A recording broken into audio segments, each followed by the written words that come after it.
खेल जो है वो अब मज़ेदार हो गया है महाराष्ट्र के अंदर। महाराष्ट्र पॉलिटिक्स के अंदर, महाराष्ट्र सियासत के अंदर जो है गज़ब का टर्न हुआ है और जो सोचा नहीं था वैसा कुछ अब देखने को मिलने वाला है कि इम्तियाज़ जलील साहब ने एक बड़ा घोषणा कर दिया है। क्या घोषणा है वो, और एएमएम का जो प्रपोज़ल था उसके ऊपर फाइनली जवाब आ गया है। क्या जवाब आया है, क्या कहा है इम्तियाज़ जलील ने, आइए इसके बारे में थोड़ा सा जानने की कोशिश करते हैं। सबसे पहले तो मैं आपको बता दूं कि महाराष्ट्र के अंदर विधानसभा चुनाव और महाराष्ट्र के अंदर लोकसभा का उपचुनाव जो होना है वो दोनों का डेट आ चुका है। 20 तारीख को वोटिंग होनी है वहाँ पर और 23 को जो है वो फाइनली रिजल्ट आ जाने हैं, पता चल जाने हैं कि महाराष्ट्र के अंदर किसकी सरकार बनेगी। लेकिन एक नया भूचाल क्यों आया और एएमएम ने किस तरीके से दांव खेला महाराष्ट्र के अंदर कि बाकी गठबंधन वाले थोड़े से जो है अजीब तरीके के रिएक्ट करने लगे। बेसिकली सबसे पहले हम बात करते हैं कि नया दांव का। इम्तियाज़ जलील साहब का एक पोस्ट जो है पिछले 24 से 48 घंटों के अंदर, जब से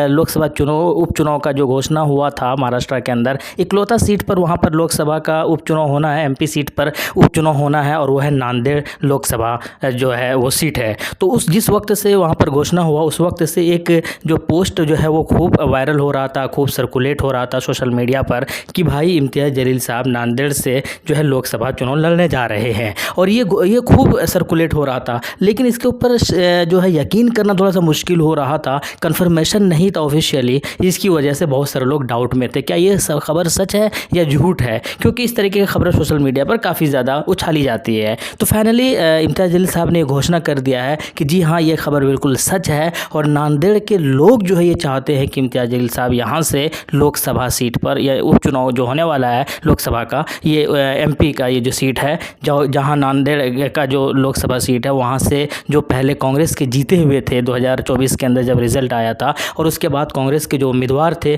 उनका निधन हुआ, उसके बाद वो सीट खाली हुई और वहीं पर उपचुनाव होने जा रहा है। पूरे महाराष्ट्र के अंदर सिर्फ एक ही सीट है जहां पर उपचुनाव हो रहा है एमपी सीट पर, हालांकि पूरे भारत के अंदर 3 है। आपको याद होगा कि कांग्रेस की तरफ से जो राहुल गांधी, उसकी बहन भी चुनाव मैदान के अंदर आई है केरल से, तो वहाँ से वो चुनाव लड़ेंगी क्योंकि राहुल गांधी 2 जगह से जीते थे, एक जगह उनको छोड़ना पड़ा, रायबरेली उन्होंने एक्सेप्ट किया, बाकी केरल के वो सीट जो है जो पिछले बार भी जीते तो वो छोड़ दिया और उसी जगह पर प्रियंका गांधी चुनाव लड़ेगी। खैर ये अलग बात है, लेकिन सबसे अहम बात यही है कि इम्तियाज़ जलील साहब 2024 के अंदर चुनाव हारे हैं लोकसभा के अंदर और औरंगाबाद से, और उसके बाद असदुद्दीन ओवैसी से अभी हाल ही में कुछ हफ्ता पहले ही जो है एक घोषणा, एक लिस्ट जारी किया था उम्मीदवारों का विधानसभा चुनाव के लिए और उस उम्मीदवारों की लिस्ट में इम्तियाज़ जलील साहब का भी नाम था और असदुद्दीन ओवैसी साहब ने साफ कह दिया था कि विधानसभा चुनाव जो है इम्तियाज़ जलील साहब लड़ेंगे। एक तरफ तो ये घोषणा हो गया था, ये पता था कि इम्तियाज़ जलील साहब विधानसभा चुनाव लड़ेंगे महाराष्ट्र के अंदर, औरंगाबाद सीट से लड़ेंगे, लेकिन उसके बाद अब जो घोषणा हुआ है वो ये है कि नांदेड़ से जो है वहाँ से लोकसभा सीट पर उपचुनाव में हिस्सा ले रहे हैं इम्तियाज़ जलील साहब। अब ये कन्फर्मेशन नहीं हुआ है कि दोनों जगह चुनाव लड़ेंगे, विधानसभा और लोकसभा दोनों में अपना उम्मीदवार जो है अपने आप को डिक्लेयर करेंगे या सिर्फ नांदेड़ से ही जो है वो लोकसभा में जो है भाग लेंगे, उपचुनाव में भाग लेंगे, बाकी विधानसभा को वो इस बार चुनाव नहीं लड़ेंगे। वो ये अलग चीज़ है, अभी इसका घोषणा हुआ नहीं, क्या करेंगे नहीं करेंगे, ऐसा क्या रूल है या नहीं ये भी खैर पता नहीं है, लेकिन कुल मिलाकर ये तय हो गया, ये कन्फर्मेशन आ गई है, ये ऑफिशियली अपडेट आ गया है कि इम्तियाज़ जलील साहब जो है वो भाई इस जगह से, नांदेड़ से जो एक लोकसभा सीट है वहाँ से वो चुनाव लड़ने जा रहे हैं, उपचुनाव में भाग ले रहे हैं, यानी कि एक बार फिर से वो एमपी बनने का एक और मौका उनको मिल गया है। इसके पीछे के रीज़न ये बता रहे हैं कि वहाँ के जो सबसे पुराने जो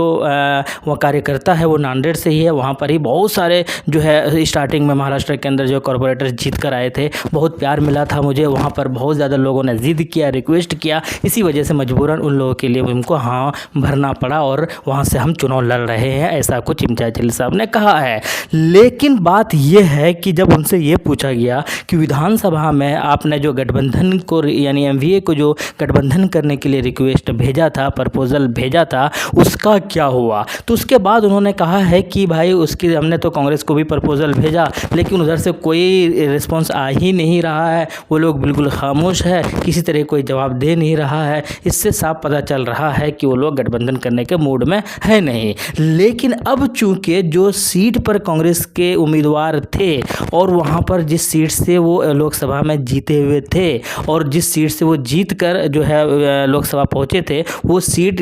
पर जो कांग्रेस के उम्मीदवार थे उनका निधन हो गया और वो जो सीट खाली हुआ वहाँ से अब अब कांग्रेस तो अपना उम्मीदवार उतारेगी ही उतारेगी, गठबंधन इंडिया गठबंधन अपना उम्मीदवार उतारेगा ही उतारेगा, और दूसरे नंबर पर वहाँ पर बीजेपी रहे थे। अब चूँकि एएमएम भी मैदान में कूद गई है, इम्तियाज़ जलील साहब भी मैदान में आ गए हैं, तो अब ये मामला जो है बहुत गंभीर होने वाला है, और ये मामला गंभीर होगा तो लोगों को समझ में आएगा भाई सही क्या है। अब चूँकि एएमएम के जब इम्तियाज़ जलील साहब आएंगे और ये बड़ा नेता है, तो इनके पास ऑब्वियसली वोटर से बहुत अच्छे खासे हो जाएंगे, ये बात भी तय है। तो होगा क्या, तो यहाँ पर कांग्रेस एक बार फिर से बच्चों की तरह रोना रोएगा कि भाई हमारी सीट थी, हम चुनाव लड़ते थे, हम जीतते थे, अब हमने उम्मीदवार उतारा है तो फिर से आ गई एमआईएम वोट बांटने के लिए। अब एक तरफ यहाँ पर फंसा सकती है एमआईएम पार्टी कांग्रेस को या उसके गठबंधन को कि एक तरफ जब हम आपको कह रहे हैं विधानसभा में गठबंधन करने के लिए और वोटों का बंटवारा ना हो इस चीज़ के लिए, तो आप तो खामोश रहते हैं, आप तो हमको दरकिनार करते हैं, और जब यहाँ पर हम आ गए हैं तो आप ये रोना रोते हैं कि भाई आ गए हैं गठबंधन करने, मतलब चुनाव वोटों का बंटवारा करने के लिए।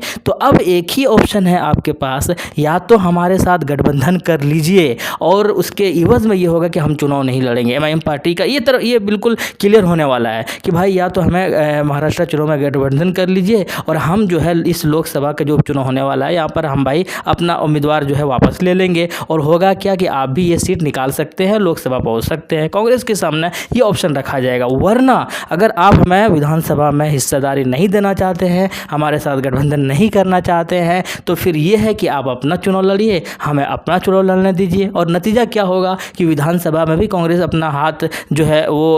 उनको नुकसान पहुंच सकता है, और लोकसभा का इस उपचुनाव में भी जो है उनको नुकसान का सामना करना पड़ सकता है। तो एएमएम ने ये जो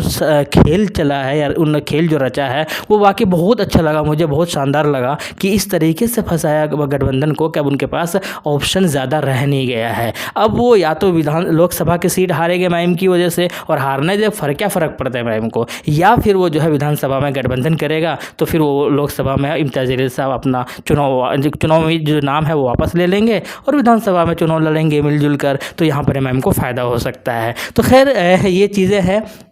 जो समझ में आ रही है। बाकी क्या होता है, क्या रिज़ल्ट आता है और किस तरीके से समीकरण बनते हैं, ये तो आने वाले वक्त में ही पता चलेगा। लेकिन मज़ेदार मूव है, बहुत अच्छा कदम है, और ऐसे ही मजबूर करना भी चाहिए, क्योंकि ऐसे ये लोग सुनने वाले हैं नहीं। ऐसे ये लोग बच्चों की तरह रोना रोते रहेंगे, और रोने दीजिए। लेकिन आप गठबंधन भी नहीं करते हो और आप साथ भी नहीं आना चाहते हो, आप